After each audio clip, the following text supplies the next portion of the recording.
Hey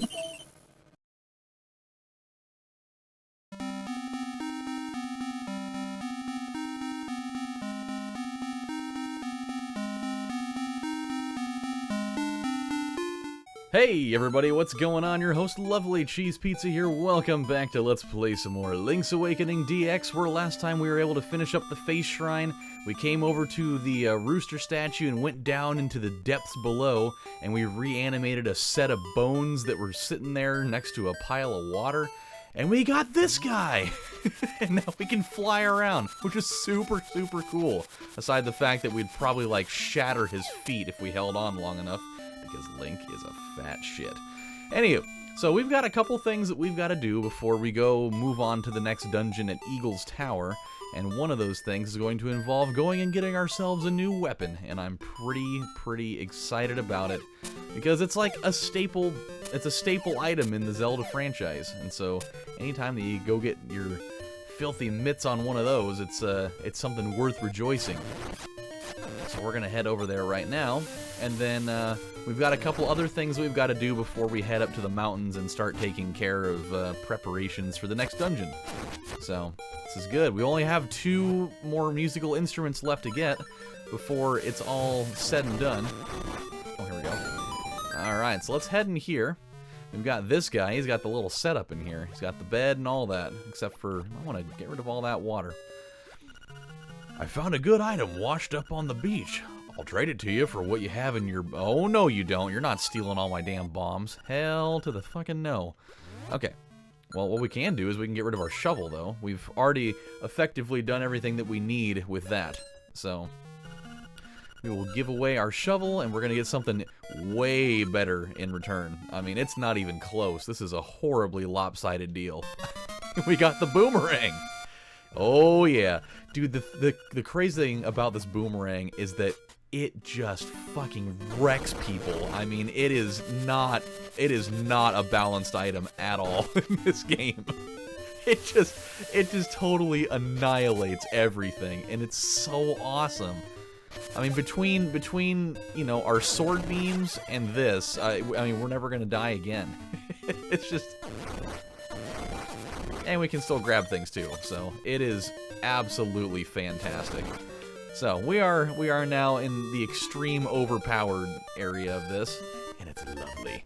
So what we get to do, oh wow, I forgot it totally destroys bushes too. Like, imagine that. Imagine having a boomerang that you could throw that was so powerful it just tears through bushes. Like, like in real sense, you can throw a boomerang into a bush and it'll just fucking get stuck there. You know, not in this world though. Hell no. You throw that thing, you're just gonna start tearing things limb from limb with it. So what we can do here is we have some business to take care of over at Canelet Castle. So we can go do that, and then we'll move on over to going up in the mountains and all that stuff, because that's kind of our next objective. So I listened to a Christmas song the other day that, oh god, it was so horrendously bad. And here's the thing. It's a local song, so I don't know if any of you guys outside of, you know, Oregon and Washington have ever heard of it before. By the way, you can totally kill those guys now with this. Super awesome. Here's the thing, like, this is a thing that's always bothered me about local things, is that people, especially in Oregon and in Washington, if it involves the Northwest at all, people will make a pass for anything in the Northwest, even if it fucking sucks, simply for the fact that it's in the Northwest. It's so fucking stupid. So, this big old gaping chasm here, we can now totally cross over it because we can fly! Ha-ha! And then you just throw him aside. So here's the deal. If you hadn't done your sword upgrade yet, this chest would totally have a secret seashell in it, but because we've already done that, it's just gonna be 20 rupees. I'm trying to be all informative and shit. You know, I'm trying to be useful here. I don't know why. I could totally imagine this being a thing. You go and you grab the rooster and you're like, alright buddy, let's go get over this big thing. and all of a sudden he just like totally cuts a huge ass fart in your face, or he like lays an egg directly on the back of your head, and you're just like, ah, oh no. He just goes and dies. What a weird thing to have on your gravestone. Here lies Link. Got an egg to the face, fell in a hole and died. He literally died with egg on his face. So what we need to do, I don't know if we did it already. Did we come down here and get the piece of heart that's in the moat? I don't know if we did. I can't remember. Did we do that or did we not do that? I'm gonna go right ahead and say that we didn't do it. I kind of want to do it, but it involves me having to go like all the way around just to go get it. Is it worth the time or is it not worth the time? Maybe it's worth the time. I'll give it a shot. Why not? We can make quick use out of it. Okay, let's think about this here. Is there a way to get up here and take care of this without having to go like all... this might work right here. I think this is exactly what I needed. Yeah, I think this is going to take me right in that area. Because I just have this weird feeling that I didn't do it. It doesn't help that I haven't played this game in like 3 weeks or something like that. So, let's just come down here really quick. If I did get it, that's great. If I didn't, well, then we'll find a way out of it. No freaking biggie. But yeah, so this Christmas song that I listened to, is it right here? Is it right? Aha! There it is. Oh, and it's a full container too. Or it made a full container. That's totally worth the time. Fantastic. Cool. Alright, well that was absolutely worth it. And now we can fly out of here. Oh, that's right, I forgot you can't advance screens that way. So, okay, so this song, it's called Christmas in the Northwest. And it's weird because it has, like, the cadence that it runs in, it literally sounds like it's the exact same song with different lyrics. Like, compared to God Bless the USA. Like, the way that she says a lot of things sounds like it has, like, the same tone and inflection and all that stuff to that. It's kind of funky. Okay, so let's do this really quick. And, like, the lyrics are so horribly cheesy. It's really bad. Two of which I remember. It's you know, Christmas in the Northwest. It's a child's answered prayer. And I'm just like, oh God, come on, man. Give it a rest with that. Like, I've got nothing wrong with, you know, kids praying for Christmas and you know, getting all the stuff that they want, but you can't start throwing the child's answered prayer business in there. It's too cheesy. But then the even worse, you know, sense of cheese, like this is like the Limburger cheese of it, because it's just raunchy and awful. Wait, is this the one, or is this, no, that's the one that goes up to the egg. It's, you know, Christmas in the Northwest. It's a gift God wrapped in green. It's so dumb. Oh man, like you gotta give it a listen just once and just hope that you don't end up pulling out all of your hair, or like pull the lint off your scrotum. Hoot hoot, your path is not easy, but you are almost there. Go east, the windfish is getting restless. Alright, well I will do that. I will get right on that because you told me to. Okay, so here's the part where it's gonna get really fuzzy. I do not know where that key is. I know it's in one of these little dungeon-like areas. Damn it, that's not good. So hopefully, hopefully we can find it. No, damn it, just get away from me. Yeah, dude, it is super, super bad. I mean, it is an irredeemable nightmare. But again, it's one of those songs where, because of the fact it's Northwest, you know, they're like selling the CDs at Fred Meyer and like grocery stores and stuff around the area, because people are not willing to admit that it's just not very good. They're stubborn. They're just like, oh my god, it's Northwest. It's like the greatest thing in the world. She tried really hard, you know. And it's like, I mean, yeah, she tried really hard. That doesn't mean that she gets a pass. I tried really hard at making dinner not very long ago, and I fucking obliterated it. And, you know, that doesn't give me a pass in the fact that I did a horrible job with dinner, and that it should never be consumed by a human mouth. But it happened anyways. So, I mean, that's just the way that goes. Let's charge. Okay, where are we gonna find this key at? Like, I'm trying to envision where it would be. Because I've been into a lot of these caves. Where would it be? Can I fly up into one of these? I didn't even think about that. Can I fly up into one of those? Oh, you asshole. Huh, damn it. Man, that would have been perfect if that could have worked. Can I go... Oh, cool. Okay. Oh, actually, I probably could have gone up here anyways. But I wonder...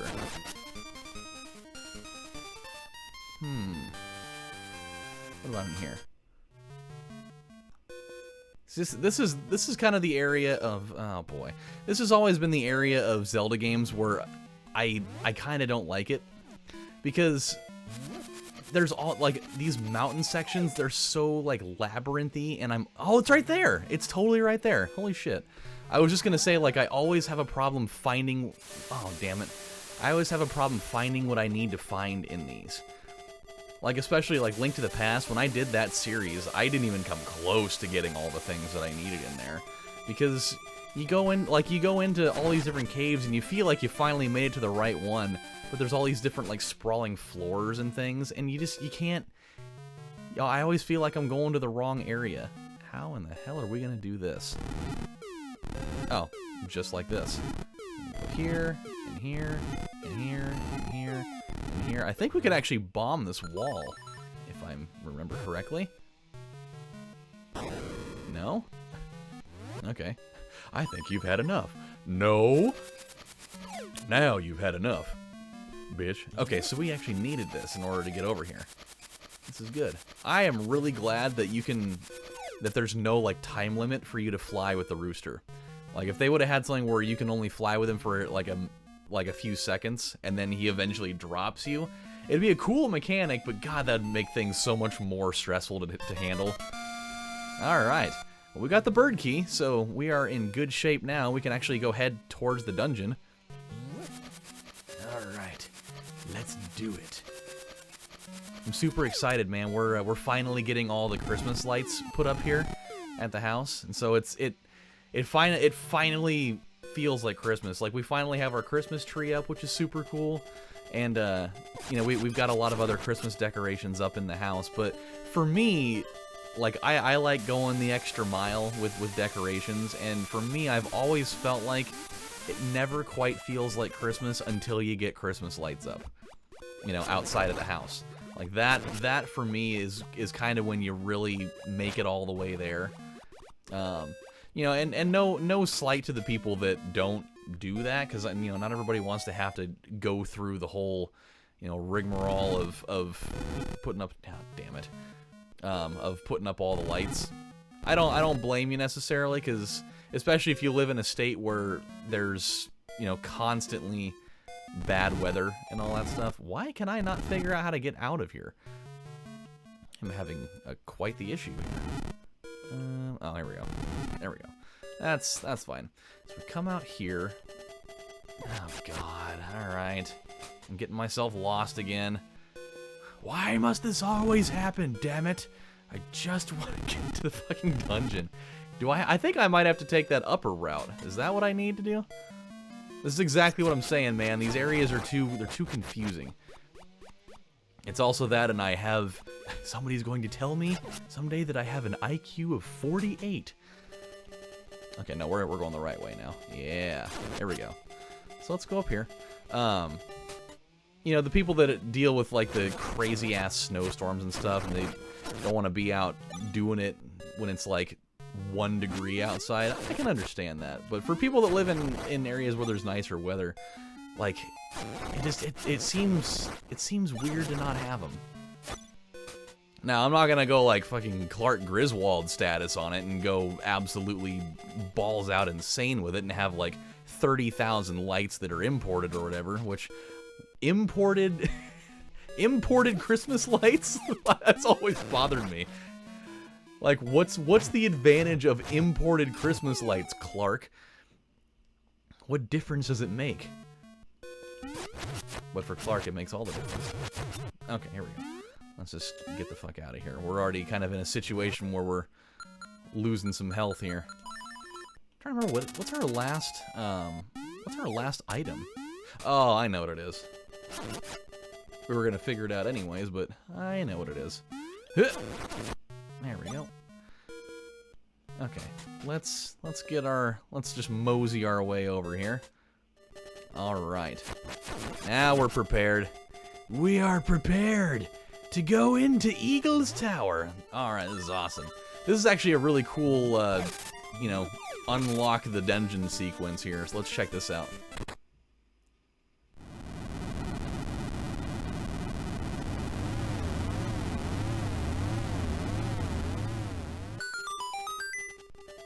It's kind of strange to me, like, why would you have an opening with a stairwell where it's just, you have to have a key to turn the thing around? Like, so this stairway is just open on the other side of the cliff? Like, what if somebody decided to, you know, go, like, climb up the cliff that way? You could just find your way in that way. It's kind of a weird mechanism for that. But yeah, man, so we're gonna get the rest of our lights up tonight. We went to the store and bought a bunch of, you know, strands of icicle lights. But a couple of the boxes that we bought were the wrong color wire because we want to get the green ones so they're not so visible or whatever. And like a couple of the boxes were totally the wrong ones, and so we started doing, you know, the outside edge of the house, and we, you know, we're coming across and we only got over by the front door, and we found out that all the other ones that we had were the wrong ones. And so we went inside and we had some leftover ones from, you know, years past. And one of the strands totally just didn't even work, which sucks because it was the longest one. But we didn't figure that out until we went over here to the side of the garage and started straining that way because we were going to meet in the middle. And so right now we just have one corner of the house that has them up and the other corner of the house that has them up. In the entire middle of everything, it's just nothing. It looks terrible right now. But we'll get them put up later, so it'll look awesome. Alright guys, well, let's just head in here really quick so we can hear the theme. I love it. It's super mysterious. This has like one of the, outside of the face shrine, it has like the most like kind of eerie and mysterious feel to it. Where it's like, it's not the last dungeon, but you know that you're right towards the end and there's going to be mad implications in here. So, welcome to Eagle's Tower, my friends. When we come back on the next installment of Let's Play Zelda Link's Awakening DX, we're gonna mess around in Eagle's Tower, a dungeon that gives me no end of trouble. And we'll see how well we can do with it. So until then, my friends, this is your host, LovelyCheesePizza, saying thank you guys for watching, and I will see you next time. Take care, everybody. Bye.